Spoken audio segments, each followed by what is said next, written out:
There's always an air of excitement at the start of a road trip. The cruiser is loaded with provisions and the family from Switzerland are joining us on our adventure.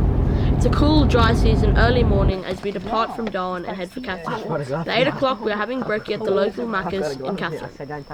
Our plan for this holiday is to travel from Darwin to Questro station just east of Kalkarindji in W on day 1. This will be a 930 kilometre trip all on bitumen road except for the last 16 kilometres into Questro station that is gravel road. We will spend a few days at Questro and then travel south to Bungle National Park to explore the Bungle Bungles. This will be a short trip of only 320 kilometres, mostly on bitumen, with the last 55 kilometres only a gravel road. From the Bungle Bungles we head south to Halls Creek, then head up to Duncan Road till Buntyne Highway and then follow this to Kalkarindji. This section is 570 kilometres, all gravel road except for the bitumen section between Bungle Bungles and Halls Creek, which is 110 kilometres. We stay overnight in Kalkarindji and then head up to Fish Hole Yard in Gregory National Park, with 65 kilometres of dirt road from Kalkarindji through Mount Sanford Station to the start of the Gibby track, and a further 30 kilometres will find us at Fish Hole, our overnight destination. From Fish Hole we do the Wickham track, a 60 kilometre section of the Humber track, 45 kilometres to the Bulletta Homestead, and then we travel to Timber Creek, about 60 kilometres of mostly well-known road. Last day sees us travelling back to Darwin, 600 kilometres, to stretch our legs and just to stretch in general. Then onwards, passing through the quarantine service at the border between NT and WA. We stop over in Kalkarindji to stock up with fresh fruit and veg and reach Questro in the late afternoon. It's peak season and Questro is packed. The extremely professional staff gets us sorted as we opt for a non-powered camping site. We then squeeze ourselves in hundreds of other campers on the 70,000 acre cattle station to set up camp for the night. 20 minutes later we were all set up and head off for a late dinner at the steakhouse restaurant and then settle down in our tents for the night. Morning dawns with very weary and cold campers slowly emerging from their tents. The cold and night temperatures were grossly underestimated and most of us experienced a cold first night. We're packing up the campsite now. So we're going off to Questro Gorge now. Questro Gorge is just over 6 kilometres from the campsite, with the last 2.5 being 4-wheel drive, and this includes a long and relatively deep 600 metre river crossing. We pick up some Dutch tourists who are unable to do the river crossing and give them a lift to the start of the gorge. Okay.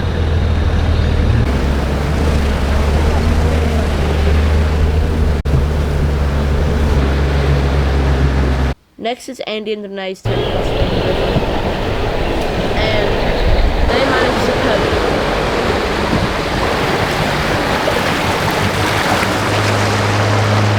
Alright, we're here at the gorge now, so we're here in this car park and we'll be hiking up all along here till the halfway pool, and I think we'll take us from there and then we'll go all the way to McMeans Pool. So yeah, I'll see you guys on the track. We reach the start of Questro Gorge, head off up the gorge. Us kids forge on ahead of our more mature counterparts who take a more leisurely pace, and this gives us more time to spend swimming at the halfway.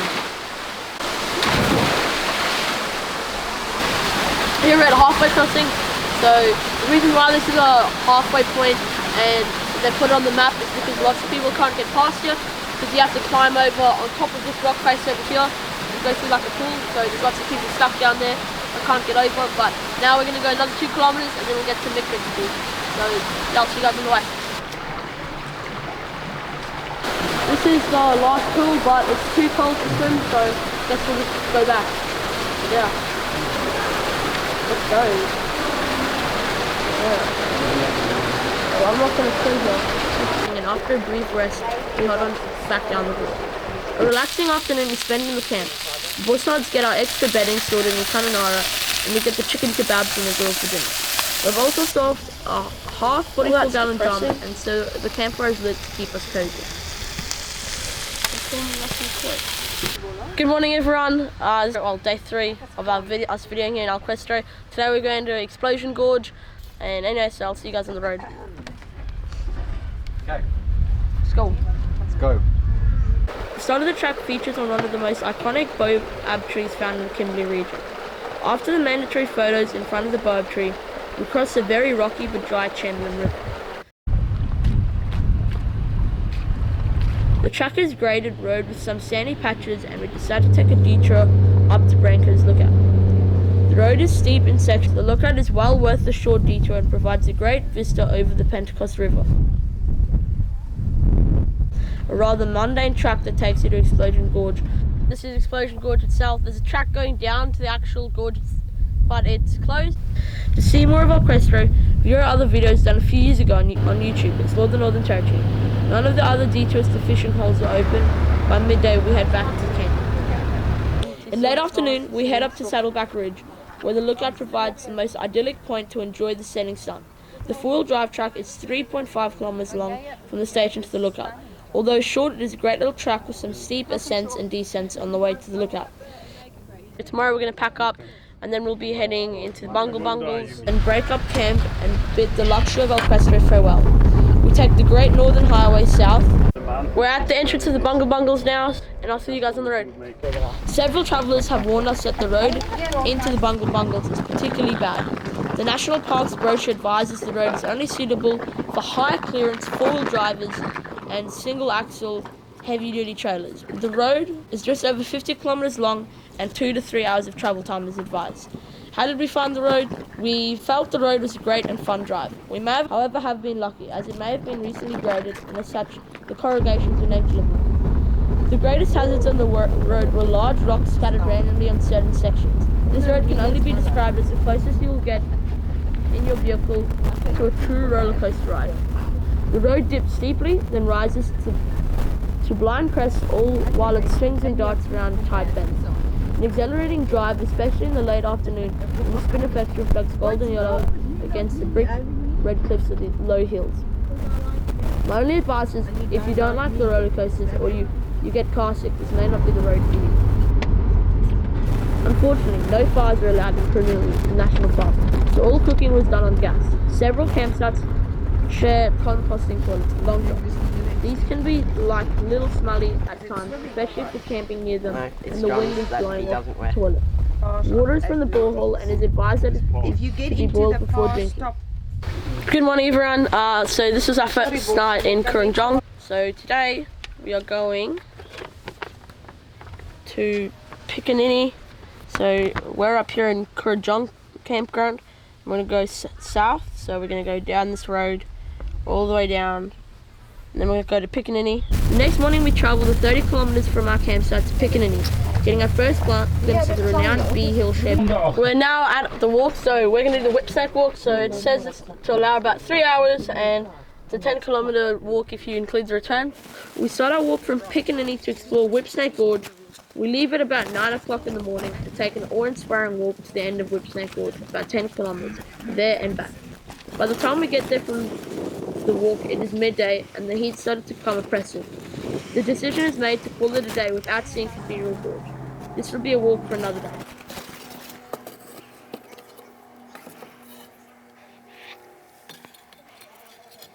We head back to camp, have lunch and relax till late that afternoon. It's now later in the afternoon, so we did the gorge walk earlier today. We went back to the campsite and just kind of like chilled. So now we're at a lookout, so we're gonna go watch the sunset. One was rejected. Yeah, so we're gonna go back to camp after this and eat dinner. We head back to our campsite for a hearty meal of roast leg lamb. I've got a glove in it. I said don't touch it. Or I will hit you.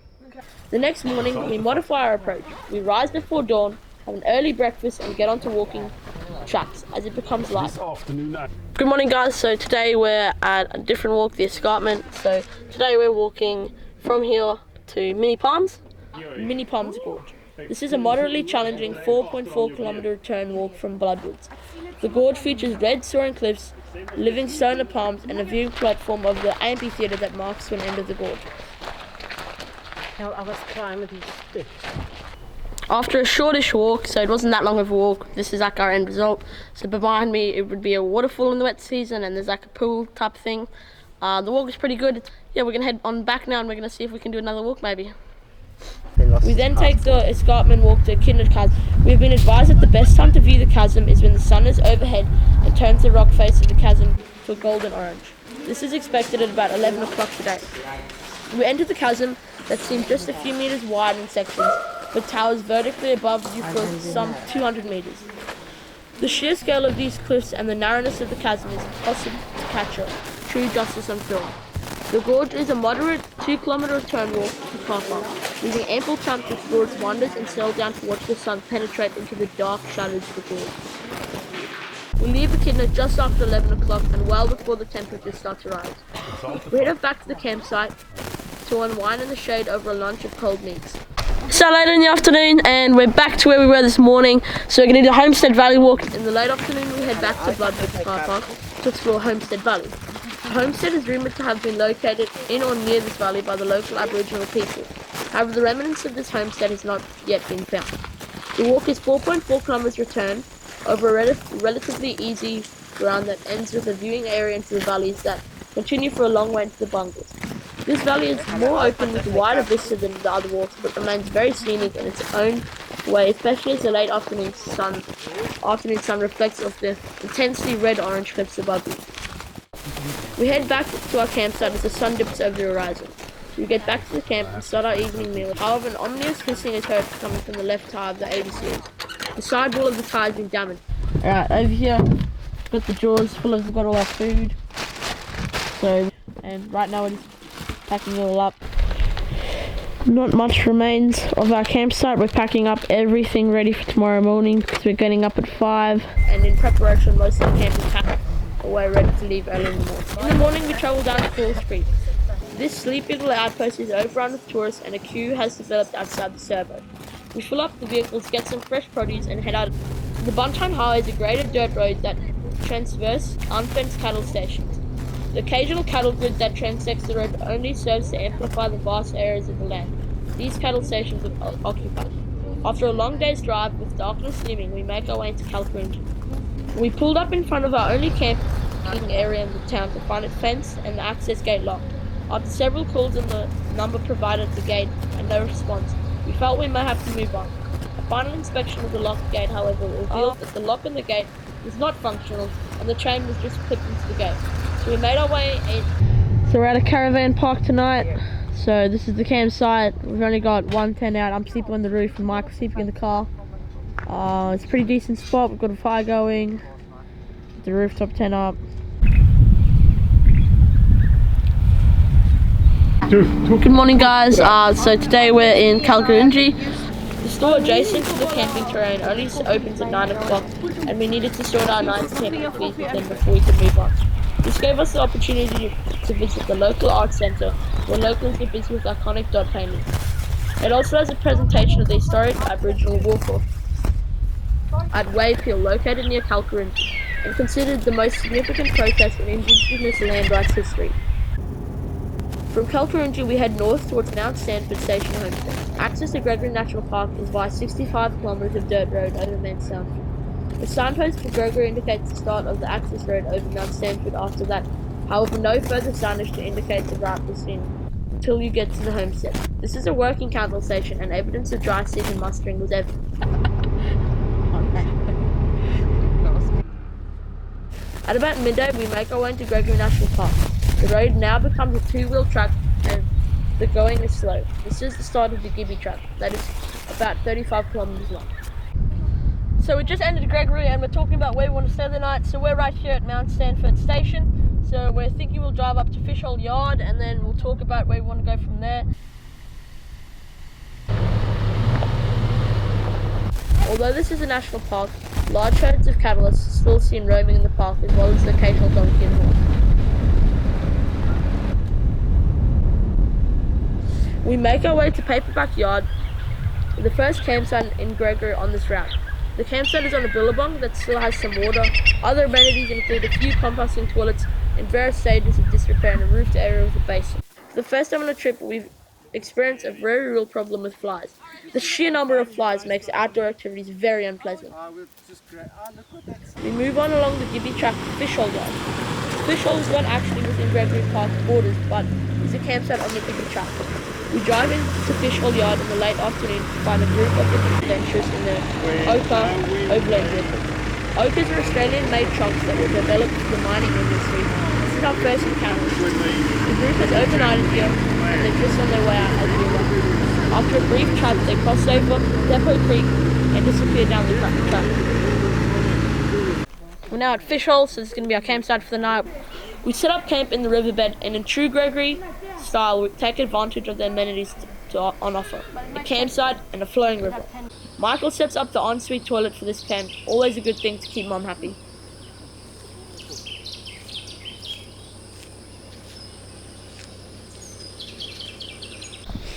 Very late in the afternoon, we get some neighbours for the night. A group of local Aboriginal women and children from the small town of Yarralin arrive for a weekend getaway.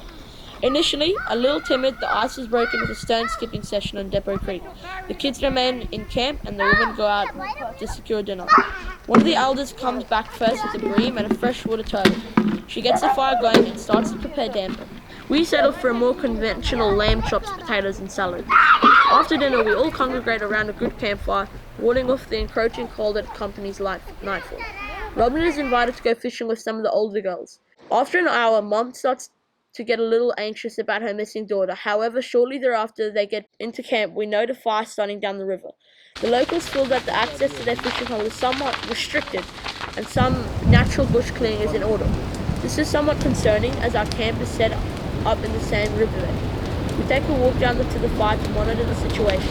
An impressive blaze develops, engulfing the entire tree. However, after about 20 minutes, it all dies down and we head back to camp for the night. I think it's dying down now. In the morning, the smoke from the fire creates a haze as the sun climbs over the horizon. We have a leisurely breakfast of pancakes, bacon, syrup, and Nutella. Make your own combination. We break camp, bid our neighbours farewell, and head on down the track. We now start the Wickham track that features many small dry creek crossings and views of the rocky terrain around us. The going is slow and seldom, though we manage to get into third gear. We get to jump onto the escarpment and it's a spectacular view. We have been warned that this section can be difficult. Although it is steep, it poses no real problem in the end for the two vehicles. The 83s and the FJ take on this obstacle without even needing a second attempt. We can't spend too much time admiring the track as the going is slow and we still have a way to go. Much of the same rugged two-wheel track with sections of sharp rocky areas interspersed with soft dusty track and the occasional dry creek bed crossing. By midday we make it to the top Humbert yard and stop in the dry riverbed near the official campsite. We find some large shady trees on the edge of a billabong and stop for a break and lunch. Lunch is cold meats, cheese and crackers. This is a nice spot and the remnants of a campfire suggests that others felt the same. We head off again. We're now on the Humbert track on a relatively familiar ground as we did this track last year. For more on this track, watch the video from last year. We're aware that the going is initially slow on this track when travelling from the south to the north, due to rocky tracks and dry creek crossings, but it opens up and gets faster as you go further north. We stop over for a short visit at Bullita Homestead and then continue down the luxuriously graded gravel road to Timber Creek. We drive into Timber Creek just in time to collect the keys for the rooms we have booked for the night. Well, that's the end of our holiday now, guys, so I'll be wrapping it up now. We're in Timber Creek now, we're staying in this room and we're going to go eat at the pub tonight. We're going to the Bullita Homestead and just had a look around there. If you guys want to see what that looks like, you can check out my other video on Gregory National Park that I did last year. We covered all of Gregory Base. Anyway, so it was been really nice. Just remember to like and subscribe. And yeah, goodbye.